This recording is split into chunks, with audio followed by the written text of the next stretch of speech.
자, 오늘부터는 제가 올해는 좀 성도들이 그 선교에 관심을 좀 갖자라고 이렇게 해서 올해 시작을 해서 연초에 이재환 선교사님 모시고 선교 부흥회도 하고 그랬는데 구약에서 선교에 대한 그런 관점에 의해서 기록되어진 성경이 있다면 이 요나서일 것입니다. 그래서 오늘부터는 오후에 요나서를 좀 집중적으로 이렇게 좀 파헤쳐 볼까 합니다. 그래서 한 절 한 절 살펴보면서 비록 4장밖에는 안 되지만 이 요나라는 선지자가 우리가 생각하고 있는 것과는 전혀 정말 다른 인물이고, 또 이 요나를 왜 하나님은 하필이면 다른 선지자들하고 비교해 봤을 때 요나는요, 하나님의 말씀에 거역하고 불순종하고 불평하고 원망하고 그랬던 선지자예요.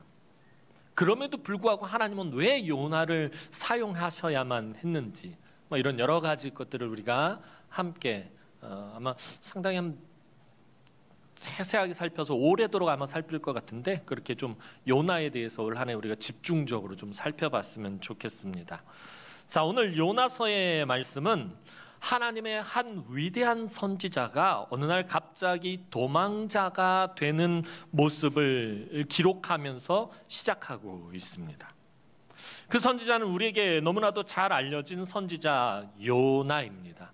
아마 구약에 있는 소선지서에 등장하는 12명의 소선지자 중에서 아마 요나는 거의 다 아실 거예요. 요나 모르는 사람은 없을 거예요. 어려서부터 주일학교 때 요나의 이야기를 계속해서 들어왔기 때문에 이 요나에 대한 이야기는 여러분들이 너무나도 잘 알고 있습니다. 우리는 늘 하나님의 명령을 거역하고 불순종하고 완악한 사람으로만 요나를 이해하고 있습니다. 그렇죠? 요나 하면 우리가 대번에 생각나는 게 뭐예요? 하나님 말씀 안 듣고 도망갔다는 거잖아요. 하나님 말씀 거역하고 불순종하고 불평하는 사람으로만 우린 그렇게 이해하고 있습니다. 그러나 사실 우리는 요나에 대해 제대로 알고 있지 못합니다. 요나에 대해서 좀 고민해 볼 필요가 있습니다. 그는 하나님의 위대한 선지자에서 왜 도망자가 되어야만 했는가 하는 것입니다. 그런데 제가 이제 계속 위대한 선지자라고 말하지만 아마 이 말에 동의하지 못하실 분들이 꽤 많을 거라고 생각되어집니다. 솔직히 우리 가운데 요나를 위대한 선지자로 생각하는 사람 없을 것입니다. 제가 만약 요나를 엘리사와 같은 정도의 그런 선지자다라고 말한다면 아마 쉽게 동의하지 못하실 것입니다. 하지만 요나는 분명히 유능하고 아주 뛰어나고 탁월한 하나님의 선지자였으면 분명하다라는 것입니다. 오늘 요나에 대한 정보가 이 요나서 말고 열왕기서에도 기록이 되어 있습니다. 많지는 않지만 거기에 있는 그런 요나의 정보들을 토대로 해서 오늘은 좀 요나라는 인물에 대해서 좀 살펴봤으면 좋겠습니다. 먼저 열왕기하 14장 25절 말씀 보도록 하겠습니다. 자막에 나옵니다. 시작.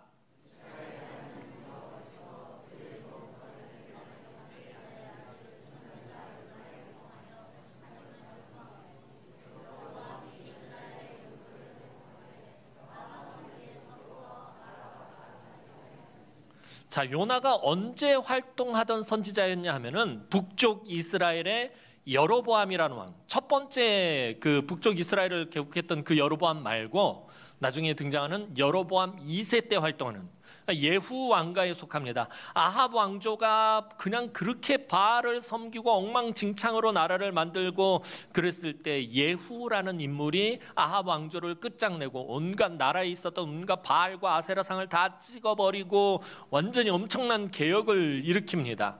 그래서 하나님께서 이 예후가 이 나라 안에서 바알과 아세라를 다 제한 것에 대해서 너무 기뻐하시고서는 예후 왕가가 4대에 걸쳐서 왕이 될 것이고 번성하게 될 것이라고 이렇게 축복을 해줍니다. 그래서 예후가 왕이 되고 그 예후의 뒤를 이어서 여호아하스라는 사람 아들이 왕이 되고 또 그 다음에 요아스라는 아들이 왕이 되고 그 다음 요아스의 아들이 여로보암이라는 네 번째 왕이죠.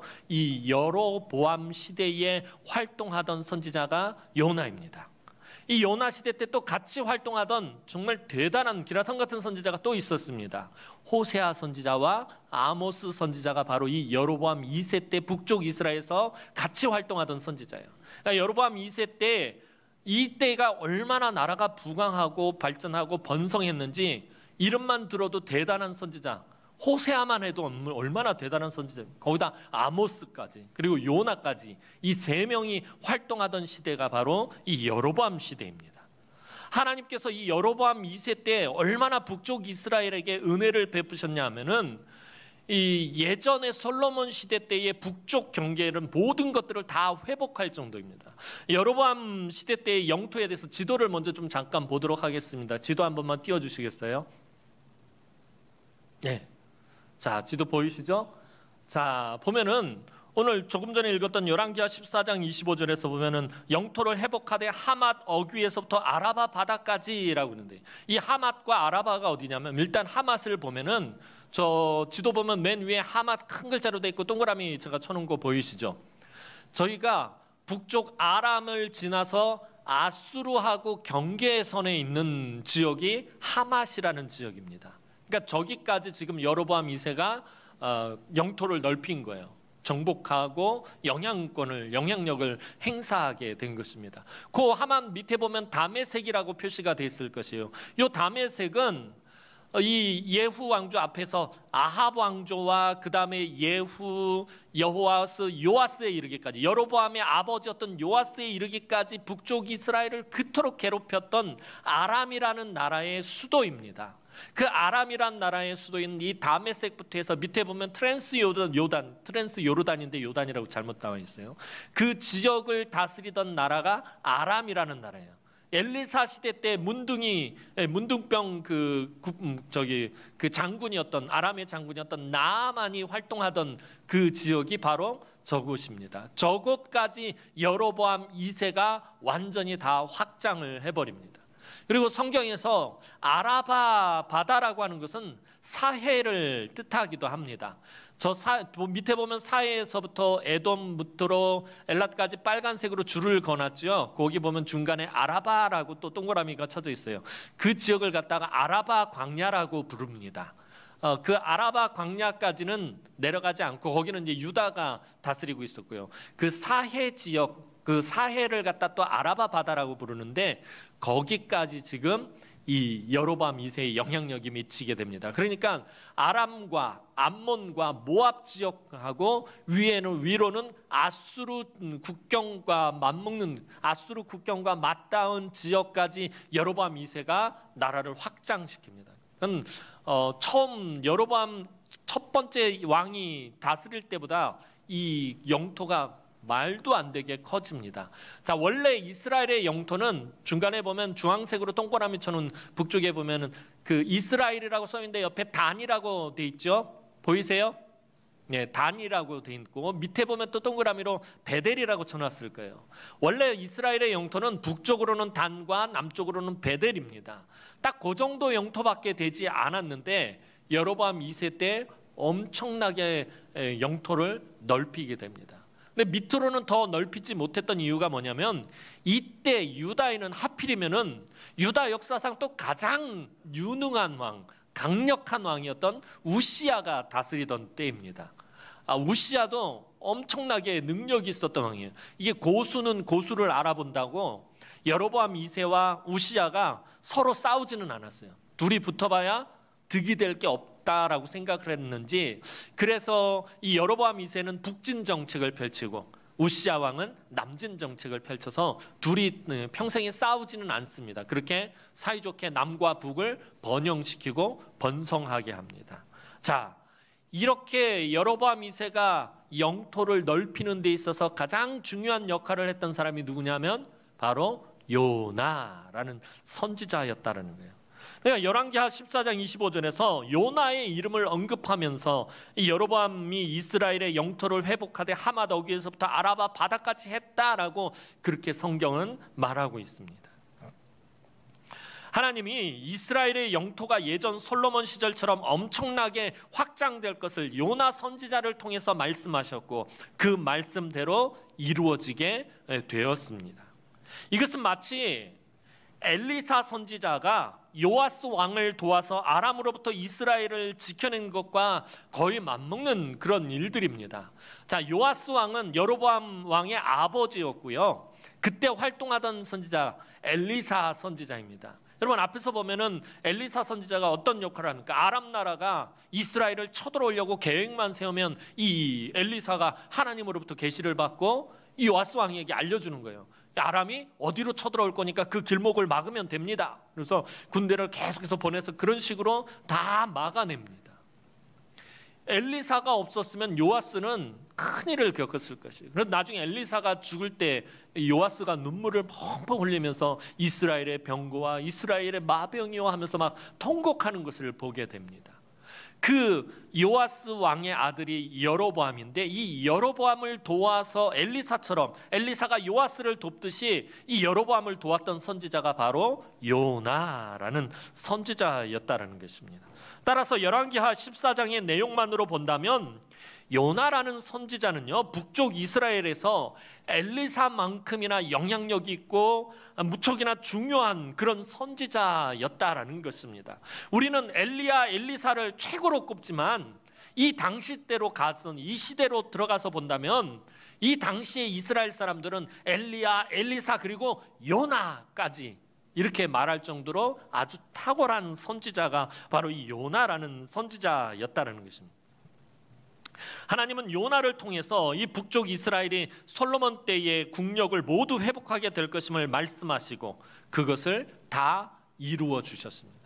자, 그런데 문제는 하나님께서 요나를 통해서 요나가 여로보암 왕을 도와서 이렇게 국토를 회복하고 나라가 부강해지고 아모스서를 읽어보면 나라가 얼마나 부강해지고 부유해졌는지 볼 수 있어요. 그러니까 하나님께서 영토만 넓히게 한 게 아니라 나라가 아주 그냥 부유해질 정도로 물질 회복도 주셨다는 거예요. 이렇게 북쪽 이스라엘을 축복하신 이후에 이제 하나님께서는 요나를 아수르로 파송하려고 움직이셨다라는 것입니다. 이스라엘이 부유해지고 영토가 넓어질 것이라는 하나님의 복을 선포했을 때 이 요나 선지자의 마음이 어떠했겠습니까? 너무나도 기뻤겠죠. 북쪽 이스라엘이 맨날 아람한테 치여서 살았거든요. 아람한테 치이고 그 아람 위에 있는 아수르에 치이고 맨날 그렇게 조공을 바치고 쪼들리면서 살고 있었는데 하나님께서 이 북쪽 이스라엘의 영토가 넓어질 것이고 부유해질 것이고 이것을 요나를 통해서 지금 이루어가고 있어요. 그때의 요나의 마음은 너무나도 기쁘고 너무나도 좋았을 것입니다. 하나님께서 이스라엘에게 은혜를 베푸신 것은 그들이 그동안 너무나도 이방 족속들에게 억눌리고 빼앗기고 고생을 하고 가난하고 도울 자도 없어서 하나님을 원망하여 돌아오지 않는다라고 생각하셨기 때문이에요. 열왕기하 14장 뒤쪽을 살펴보면은 하나님은 그러는 거예요. 이게 뭐 맨날 빼앗기기만 하고 두들겨 맞기만 하고 그러고 그런 이스라엘을 도울 자가 없어서 이스라엘의 마음이 상해서 나에게로 오지 않는다라고 하나님 그렇게 여기셨다라는 거예요. 그래서 이처럼 은혜와 복을 베풀면 혹시라도 하나님의 사랑과 은혜를 알고 돌아오려나 하면서 요나로 축복과 은혜의 말씀을 먼저 전하게 하신 것이었어요. 아수르에 이 요나를 파견하기 전에 먼저 하나님은 이스라엘부터 축복하셨다라는 거예요.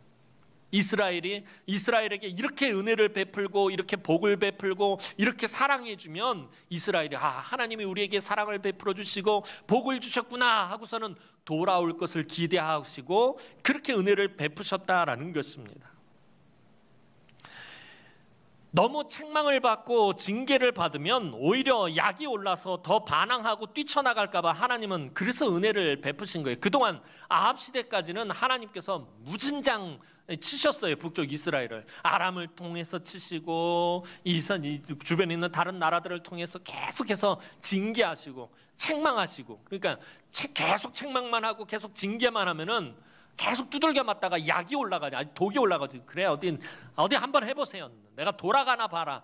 이럴까봐 하나님께서 은혜와 복을 베푸셨다라는 것입니다. 이처럼 크신 은혜와 복을 이스라엘에게 베푸시고 이제 하나님은 요나에게 매우 중요한 말씀을 주십니다. 오늘 본문 1절 말씀 보겠습니다. 1절 말씀 봅니다. 시작.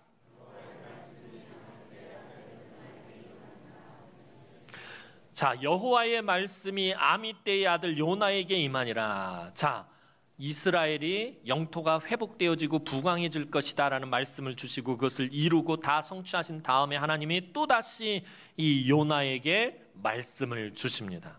자, 그런데 이 요나라는 이름의 뜻이 뭔지 혹시 아세요? 모르실 줄 알고 제가 알려드려요. 자, 요나라는 이름의 뜻은 비둘기라는 뜻을 가지고 있습니다.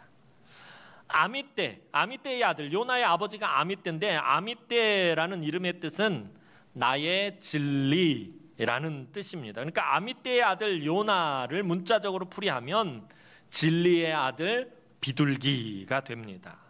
자, 신약 성경에서 비둘기는 뭘 상징하죠? 성령의 역사하심을, 임재를 상징할 때 이 비둘기처럼 성령이 임하신다라고 하죠. 또 이 신약 성경에서 비둘기는 순전함을 나타냅니다. 너희는 비둘기처럼 순전하고 뱀처럼 지혜로워라라고 사도 바울이 말한 것처럼, 그래서 비둘기는 순전함을 상징합니다.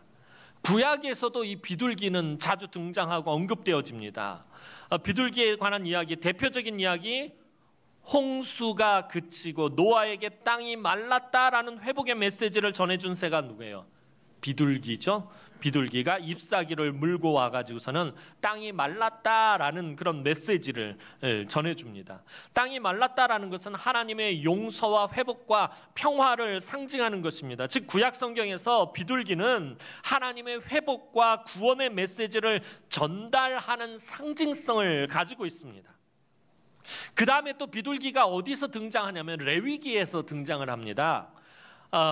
성경에서 제사법에 관련된 기록되어 있는 것이 레위기인데 그 중에서 이 제사 중에서 가장 중요한 제사가 번제입니다. 이 번제의 제물에 비둘기가 등장을 합니다. 이 번제는 소나 양을 드리게 돼 있는데 사실 우리는 생각할 때 그냥 소나 양을 드리면 되지라고 생각하지만 가난한 사람들에게 소하고 양은 꿈도 못 꿀 제물입니다.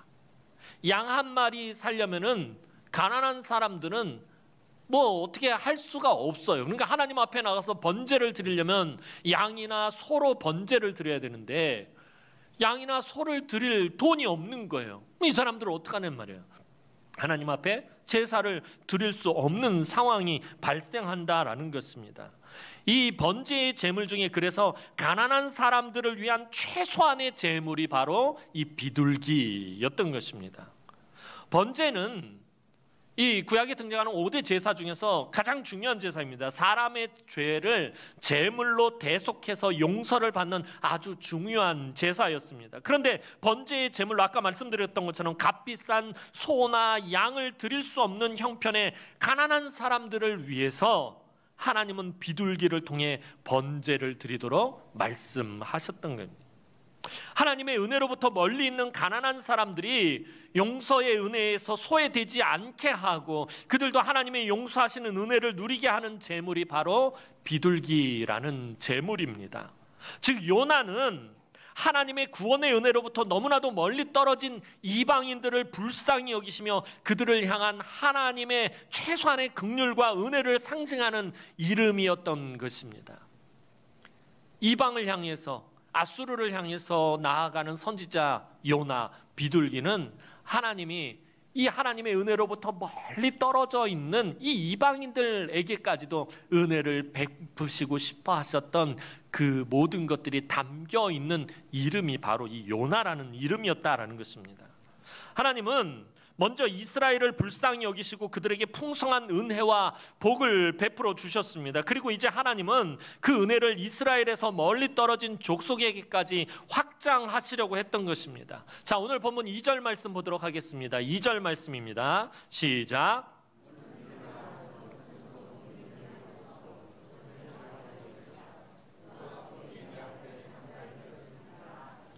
자, 2절 말씀 한번 잘 보시기 바랍니다. 너는 일어나 저 큰 성읍 니느웨로 가서 그것을 향하여 외치라. 그 악독이 내 앞에 상달되었음이니라 하시니라.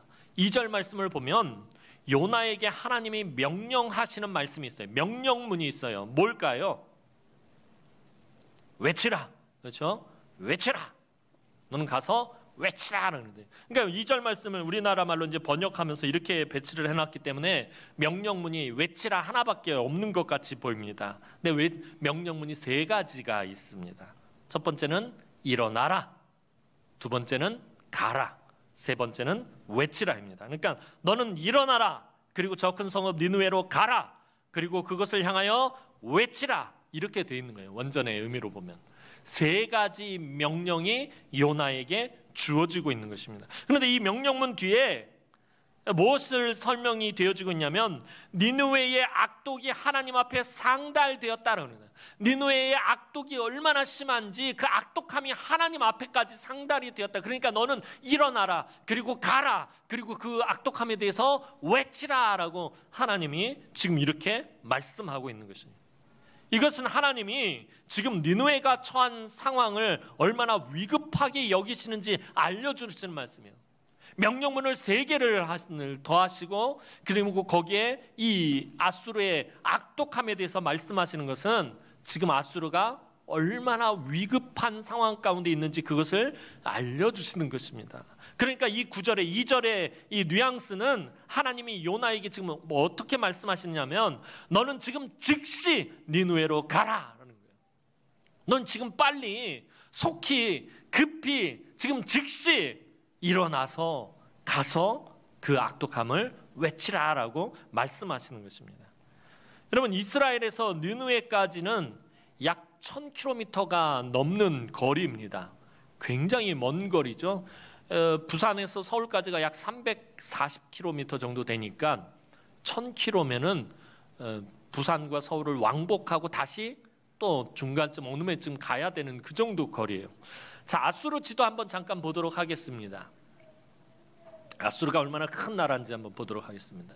자, 저 밑에 보면은 하맛에 제가 이렇게 밑줄을 쳐놨어요. 아까 말씀드렸던 여로보암 2세가 그 확장했던 북쪽 최북단의 경계가 하맛입니다. 아수르 제국의 남쪽 경계가 하맛이었던 것이에요.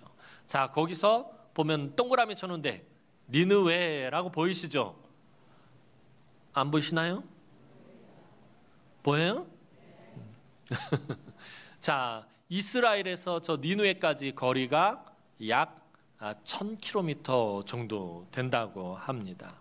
자, 근데 이 시대에 요나가 예전에 한번 요나에 대해서 말씀드리면서 알려드렸었는데 요나가 아수르의 수도 니느웨에 가서 하나님의 말씀을 선포할 수 있었던 것은 사실은 여로보암 2세 당시에 이 아수르 제국이 굉장히 힘이 약해져 있었던 상태였습니다.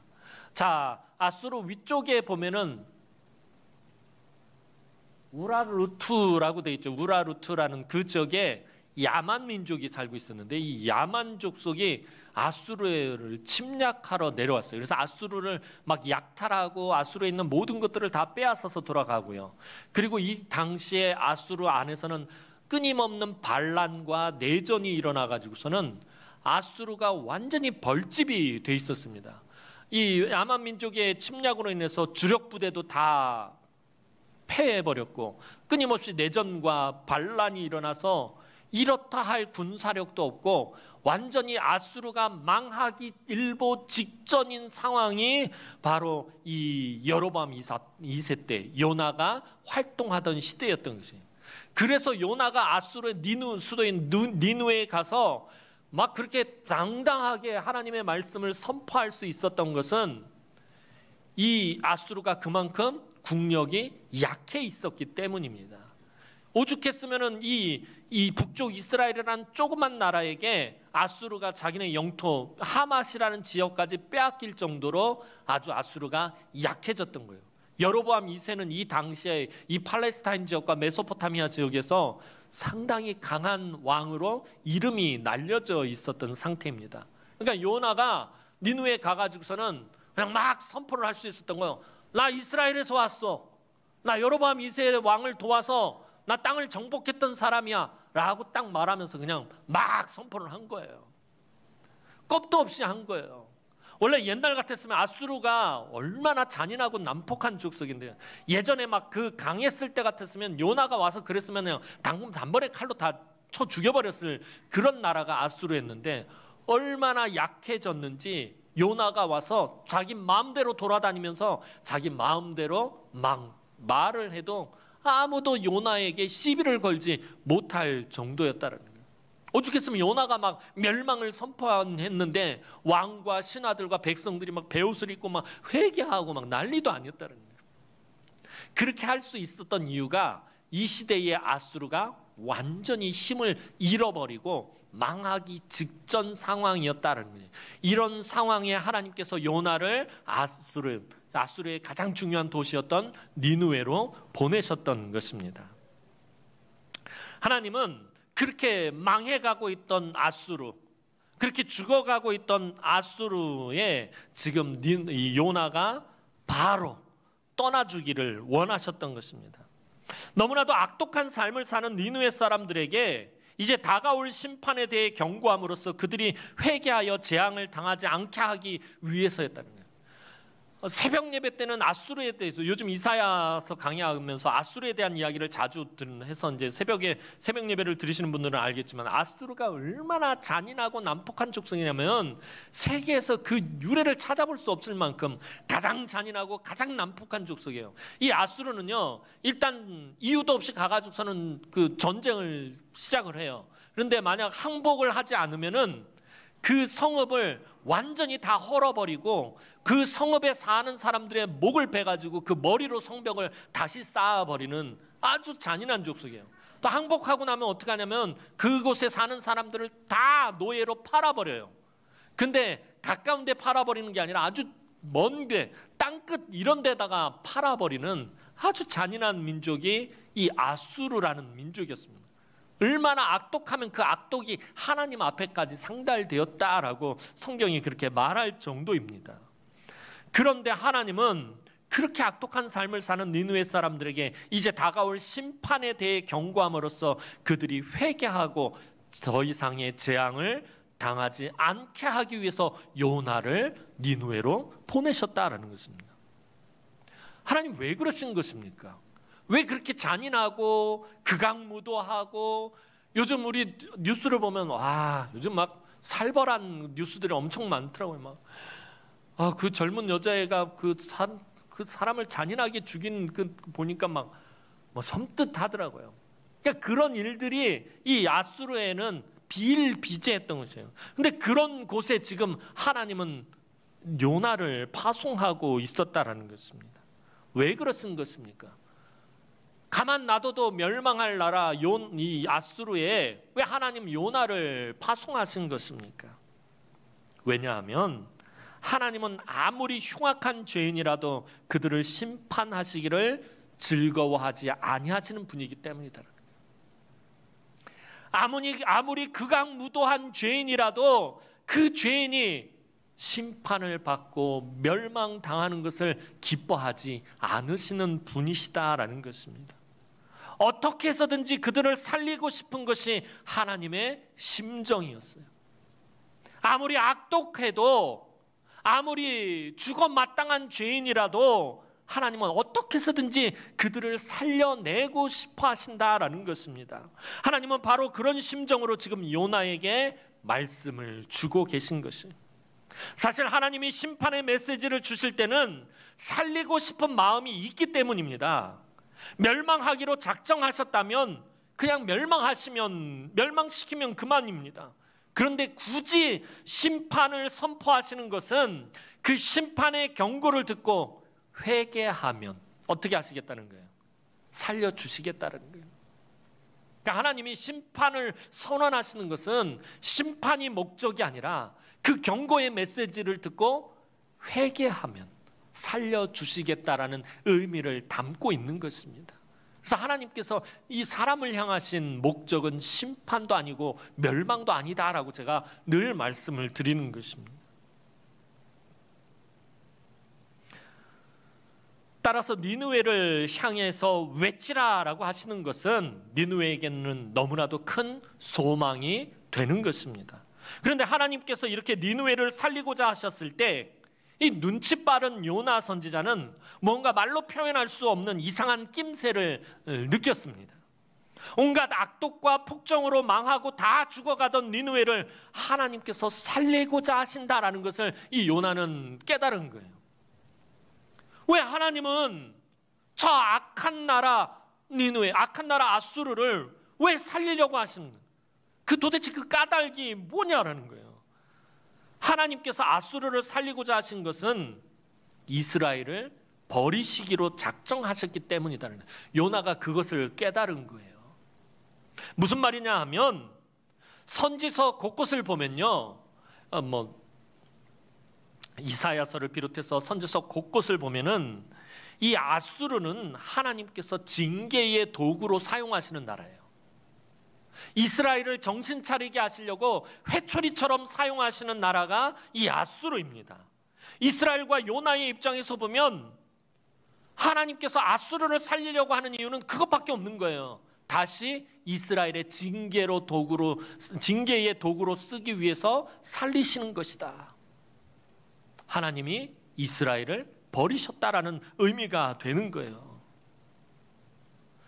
요나 선지자 이후에 아수르는요, 사실 다시 힘을 회복합니다.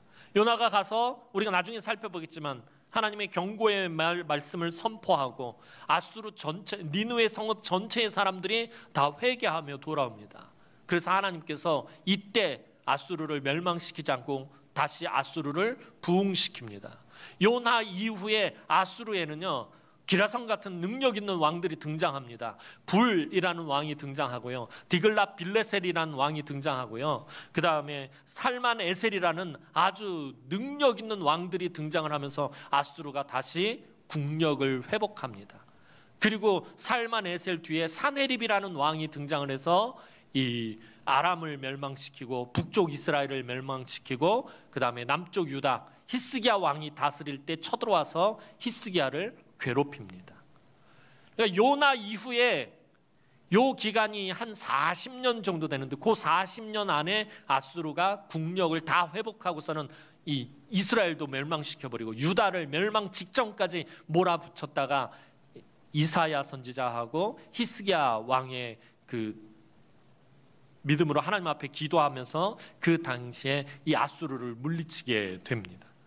그러니까 요나 이후에 아수르가 엄청난 힘을 회복하게 되는 거예요. 사실 같은 아까 말씀드렸던 것처럼 요나와 같은 시대에 활동하던 호세아와 아모스 선지자의 메시지를 살펴보면 이스라엘의 아주 극심한 영적 타락과 이스라엘 사회 전반에 걸친 아주 심각한 타락에 대한 메시지입니다. 요나가 활동할 때에 하나님께서 이스라엘을 축복하셨다라고 아까 말씀을 드렸어요. 영토도 회복되고 아주 부강해졌다고. 그래서 하나님은 이스라엘이 하나님의 은혜와 사랑을 깨닫고 돌아오기를 원하셨는데 이스라엘이 반대로 가버렸어요. 아주 극심하게 타락을 합니다. 아주 심한 영적인 타락에 대해서 호세아 선지자가 하나님의 경고의 말씀을 선포하고 사회 전반에 걸쳐서 지도자들이 아주 극심하게 타락한 것에 대해서 이 아모스 선지자가 하나님의 말씀을 선포합니다. 회개하고 돌아오지 않으면 하나님이 징계하시겠다라는 메시지를 이 호세아와 아모스 선지자가 선포합니다. 이런 상황 속에서 니느웨를 살리시겠다라는 것입니다. 요나를 통해서 니느웨를 살리시겠다라는 것입니다. 여태껏 이스라엘을 압박해오던 니느웨를 살리시겠다면 그건 딱 하나의 이유입니다. 이스라엘을 징계하시겠다라는 거예요. 이처럼 이스라엘을 멸망시키려는 도구로 쓰임받아야 할 악독하고 난폭한 족속을 살리기 위해서 가야 한다라는 것이 요나에게는 참으로 고통스러운 일이었을 것입니다. 아수르는 이미 수많은 반란과 야만족의 침략으로 급속히 멸망해 가고 있었습니다. 얼마 안 있으면 저절로 망할 것입니다. 그래서 요나는 이 아수르는 좀 지나면 그냥 저절로 망해버릴 건데 혹시라도 자기가 니느웨로 가지 않고 다른 곳으로 도망친다면 더 먼 곳, 이 니느웨로부터 아주 멀리 떨어진 곳으로 도망을 친다면 그 사이에 아수르가 망할 수도 있겠다라고 생각을 한 거예요. 하나님이 이 아수르를 살리기 위해서 요나를 니느웨로 보냈는데 그 요나가 가만 살펴보니까 이 니느웨는 좀 지나면 그냥 저절로 망할 거예요. 자기가 가지 않고 자기가 도망을 친다면, 다른 곳으로 가버린다면 그 사이에 이 니느웨가 망해버릴 수도 있겠다라고 생각을 한 거예요. 그 정도로 아수르가 지금 빠르게 망해가고 있었다라는 것입니다. 그래서 아수르가 멸망하면 혹시라도 이스라엘이 살 수 있지 않을까 해서 그는 할 수 있는 한 멀리 도망치려 한 것이에요. 시간이 많이 가서 오늘은 3절 말씀 더 이상 살피지 않을게요. 다음 주에 3절을 보겠는데, 다시스로 도망을 가죠. 이 이스라엘에서 다시스까지는 거리가 약 한 3,000km 정도 된다고 그래요. 니느웨까지는 1,000km라고 그랬잖아요. 3배나 먼 곳으로 도망을 치려고 했다는 거예요. 왜요? 그 사이에 아수르가 망하면은 이스라엘이 아수르에 의해서 망하지 않고 살아남을 수 있을 거라 생각했기 때문에 요나는 기필코 도망을 치려고 했던 것입니다. 요나는 하나님의 명령을 사실 이해할 수 없었습니다. 회개시키고 부흥시키려면 이스라엘 안에서 하실 것이지 왜 저절로 멸망해가는 악독한 아수르를 살리고 회복시키려고 하는지 도무지 이해를 할 수가 없다는 거예요. 아니, 하나님 회복시키고 부흥시키려면 이스라엘을 회복시키고 부흥시키지 왜 악독한 아수르를 회복시키고 아수르를 부흥시키려고 하시는 것입니까? 나 이거 도저히 인정할 수도 없고 나 이거 받아들일 수도 없습니다. 그래서 나 도망합니다 하고 이 요나가 다시스로 도망을 쳐버린 거예요. 그렇다면 하나님이 아수르를 통해서 이스라엘에게 계획하신 것이 무엇이냐라는 거예요. 사실 결론부터 말씀을 드리면요, 요나서의 말씀은요, 사실은 아수르가 회개하고 돌아오는 것이 1차적인 목적이었지만 2차적인 목적은요, 그 과정 속에서 계속해서 이 하나님과 다투고 갈등하는 사람이 누구예요? 요나 선지자란 말이에요. 결국에는 요나가 회개하고 돌아오기를 하나님 원하시는 거예요. 왜냐하면 요나는 이스라엘을 상징하고 대표하고 있기 때문에.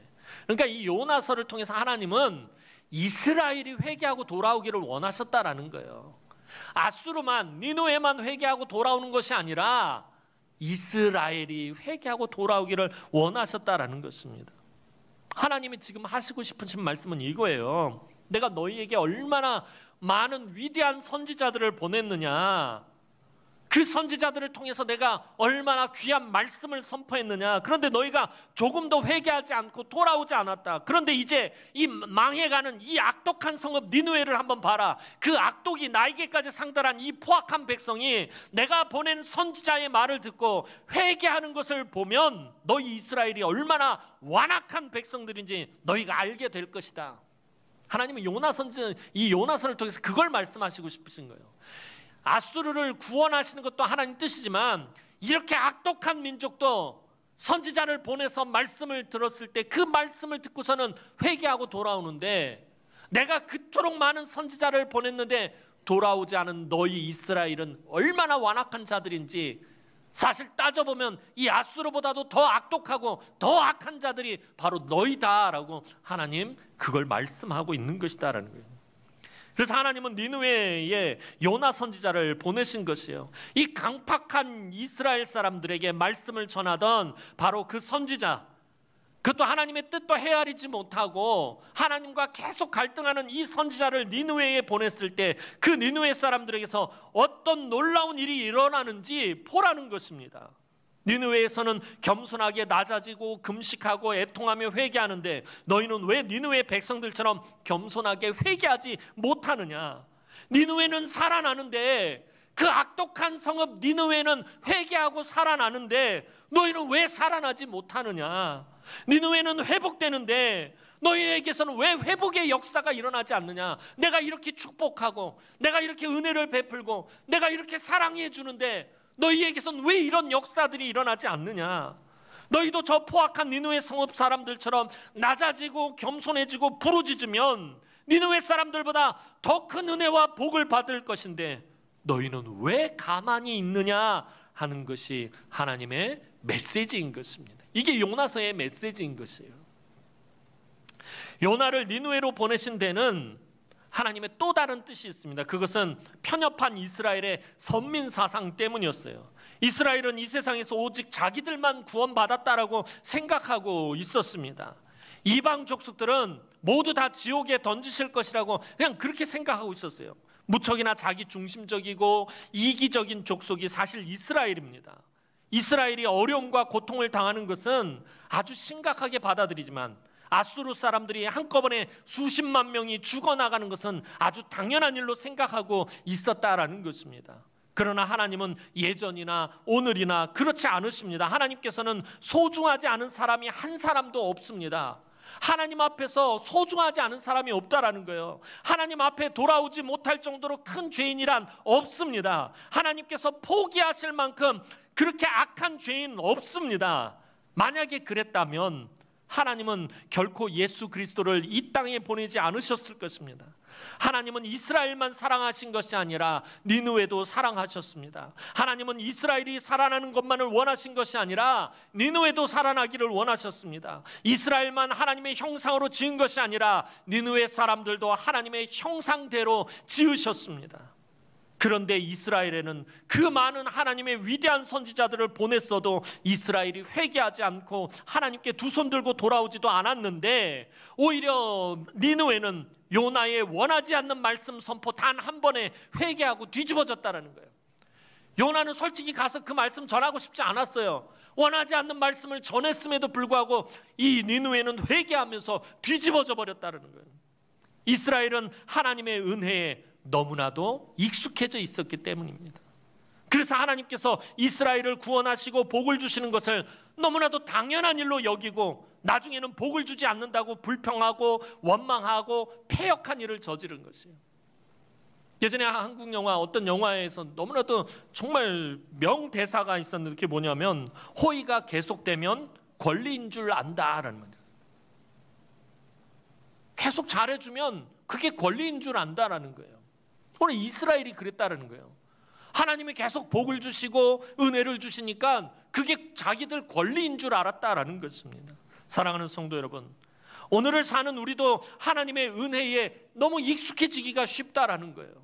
하나님 나에게 당연히 복 주셔야 되고, 하나님 당연히 나에게 은혜를 베풀어 주셔야 되고, 하나님 당연히 내 병 고쳐 주셔야 되고, 하나님 당연히 나에게 물질의 복을 주셔야 된다라고 우리 그렇게 생각합니다. 하나님께서 베풀어 주신 은혜 당연하게 여긴다라는 거예요. 그래서 어떤 때는 세상 사람들보다 더 악독하고 교만해질 때가 있습니다. 세상 사람들은 겉으로 드러난 모습만을 가지고 판단을 하지만 그리스도인들은 말씀을 가지고 율법적으로 따지기 때문에 사람을 더 미워하고 더 분노하고 더 심하게 정죄합니다. 그래서 가장 완악하면서도 거룩한 채 할 수 있는 사람들이 사실은 예수 믿는 사람들이다라는 거예요. 여러분, 저와 여러분들이 제대로 정신 차리지 못하면요, 겉으로는 거룩한 채 하고 경건한 채 하면서 속으로는 다른 사람들을 극심하게 미워하고 정죄하고 분노한다라는 거예요. 우리는 지금 오늘 우리가 얼마나 하나님의 은혜에 익숙해져 있고 그것을 당연하게 여기고 있는지 정직하게 살펴볼 수 있어야 합니다. 우리가 잘나서도 아니고 우리가 탁월해서도 아닙니다. 하나님께서 우리를 선택하신 것은 우리의 외적인 조건과는 상관이 없습니다. 하나님 나에게 은혜를 베풀어 주시고 나에게 복을 주시니까 내가 마치 하나님 앞에서 잘 산 것 같이, 내가 마치 하나님 앞에서 훌륭한 일을 한 것 같이 착각한다라는 거예요. 절대 아니라는 거예요. 하나님 왜 우리가 연약하고 허물이 많음에도 계속해서 은혜를 베풀어 주시는 거예요? 하나님 우리를 사랑하시기 때문이라는 거예요. 다른 이유가 없어요. 사랑하시기 때문이다라는 거예요. 또한 우리가 니느웨처럼 하나님 앞에서 겸손하지 않는다면 우리는 이스라엘과 같이 될 수도 있다라는 사실을 반드시 기억해야 합니다. 오늘도 주의 귀한 성도들이 이 땅에서 살아갈 때 복음의 빚진 자들로, 하나님의 사랑과 은혜의 빚진 자들로 겸손하게 자기가 있는 곳 그 어디서라도 복음을 여러분의 삶으로 전하는 자들이 되어서 날마다 감사하고 하나님의 은혜를 기뻐하는 삶을 살아감으로 하나님의 부르신 목적대로 귀하고 능력 있는 성도로 쓰임받는 저와 여러분들이 되기를 주님의 이름으로 축원합니다. 기도드리겠습니다. 사랑과 은혜가 많으신 아버지 하나님, 은혜와 사랑을 진심으로 감사를 드립니다. 하나님, 우리가 참 하나님의 은혜를 너무 당연시 여기고 하나님 그것에 너무 익숙해져 있어서 하나님 요나와 같이 이스라엘 백성들처럼 그렇게 완악해질 때가 많음을 이 시간에 고백합니다.